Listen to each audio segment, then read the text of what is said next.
So wasn't living the best life. Was in the south side of Providence. And I know I probably got some people that are going to see me on here and be like, you fucking bitch. Well, guess what? Restraining out is over. I don't know who any of you are, anyways. That's what I told the judge when he said, keep the protection orders. I said, I don't even know who I'm protected from. I spoke on a phone, bro. Niggas wanted to get money. They kept talking about they want to get money. So I was like, yo, tricks are guaranteed money. I know how to talk on the phone. So I'm going to lure them to the back door that don't exist. When they get to the back door, they're going to be surprised by two gentlemen telling them, this is what you get for trying to pay for pussy. Give up the money. Nobody gets hurt. Boom, boom. We already knew it was going to be a solidified 500 easy automatically each time or more. Some people tried to fight, some people didn't. Most people are embarrassed and gave up the dough. But a lot of them were registered sex offenders from the prison. A couple of them were cops. I had a North Attleboro auxiliary police, a Cranston detective who I had his badge because he came to fuck a 13-year-old. And that was the whole thing. I posted that I was a 13-year-old from Florida, so I thought, I'm not going to go to jail. How are they going to arrest somebody who was posing as a kid like they were coming to fuck a child? What if that kid really existed? I said, so it's like a prostitution sting. They're gonna, yeah, cops might come, but what are they gonna do? What's the guy gonna do? Call and say I was trying to pay to meet a child? Like, no. They did. They did. Can you believe that? So there was Cranston, Attleboro, and North Providence police. Um, and it was just wild. It was like a drive-through, in and out the driveway. Like, it got crazy to the phone lines just kept ringing, so I just kept answering, and I didn't know who was coming, who was not. But some of them had. There was one guy that we reached into the console, and there was 10 racks. I guess he was the owner of Sam's Convenience, and it was his bank job. And he thought we knew he had his bank job. We had no fucking clue, but he gave it up. But there were way more victims than what they charged us with. And I'm like, they get restraining orders, and I get. Prior to that, I'd only done 30 days, 60 days, nothing, no bids, never violated probation. So, first time violation of probation, they gave me 18 months to serve. And I'm like, all right, bet. At that point, I already knew it was what it was because they weren't hearing anything I had to say. Um, like, these niggas were coming to fuck kids. Like, their pride got hurt, their pockets got hurt, but realistically, nobody, there wasn't a crime committed. They were committing the crime, and surprise, I ain't a kid. Surprise, you're still losing money because you were going to come here and do that. So shame on you. Hurt their pride, make some money. It is what it is. Uh, um, I'm crazy. I mean, I'll never steal from my friends, my family. I don't steal from nobody. But I will let you know when I'm robbing your shit. So it is what it is. Maybe you got stingy. Maybe you did too much. But then they gave me 47 months to serve on the charge. So all in all, it was 4 years. Got out, paroled, but it was a bunch of bullshit because I've been pulled over on the street in Providence, and they were like, "What are you doing on the street?" I was like, "I'm going to work." "Why do you have a knife on you?" "Because I'm cutting boxes." "Okay, well, they're outside one of your victims' house." I'm like, "I don't have victims. Stop calling them victims. They're perpetrators. They're predators." They were coming. I didn't even use a child's photo. I stock photoed. I looked up stock photo, Spanish girl, long hair, 16 in a bikini, and I sent that.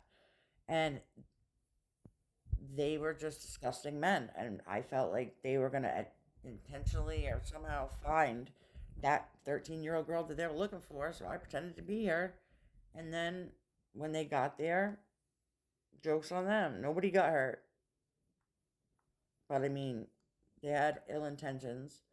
A lot of them were sex offenders. When I looked up their fucking records, like serious crimes. So just imagine what they would have done to the 13-year-old if they got there.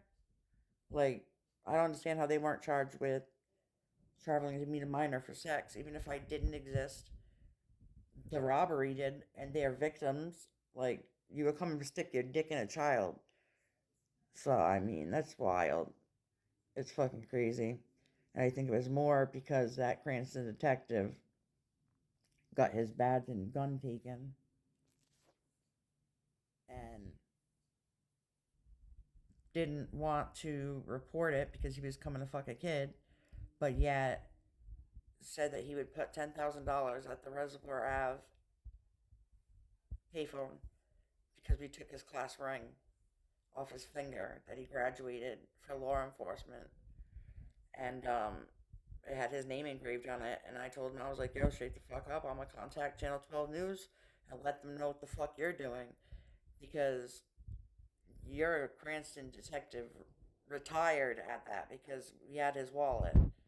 Niggas started freaking out when they got to the hotel room because we were in the hotel and they were like, oh, let's do one. I was like, nah, like, we need to chill out. So they were like, just do one. So I put up the ad. Dude answered. I sent them out. All of a sudden, the dudes come running in the fucking hotel room. Yo, we're fucked. We're fucked. That they open the wallet. It's a fucking badge. Mind you, the city that we're in, we're across the street from the prison, and it's that city's detective. So I took control of the situation, and I was like, yo, y'all need to chill the fuck up and shut up. So I walked down there with his girl and was like, I don't know who them guys are, but we're getting out of here. And the cop was like, I just want my badge. I just want my badge. I'm like, I don't know what you're talking about, sir. I said, I'm going to get a refund because these niggas that are out there are whining and I can't deal with it anymore. And I walked to the office and he believed me. But the whole time he's texting me, where's my ring and my wallet? And I'm texting him, I'm at Job Lot on Reservoir Ave. Meet me down there. You'll get your wallet.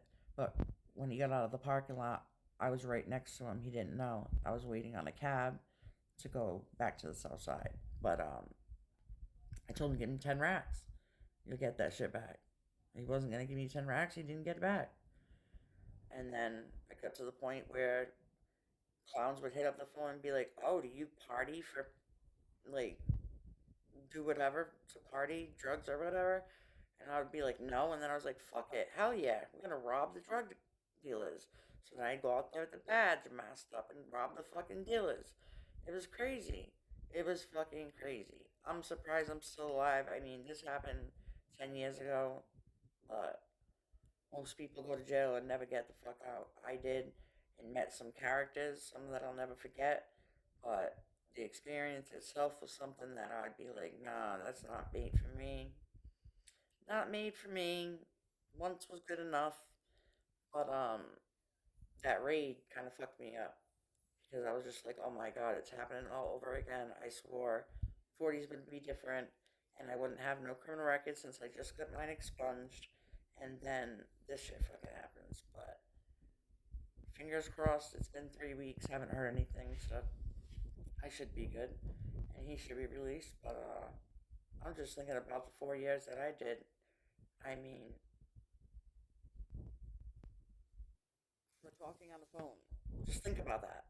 You didn't leave, you didn't do the robbery, you didn't do nothing. You answered a phone and said, hi, I'm 13. Yeah, it's going to be $500.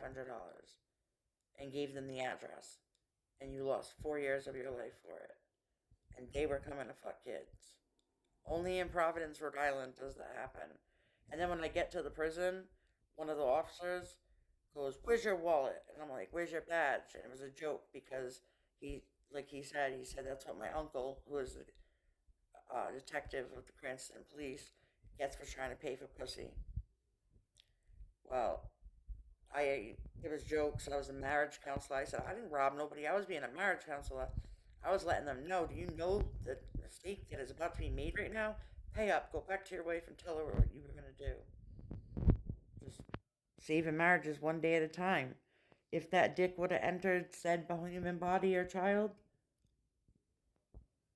they would have been charged on rape. But now, I got victims, bro. Victims who prey on children. And I don't know why they won't give me their addresses because they should be on the sex offender registry. Real talk.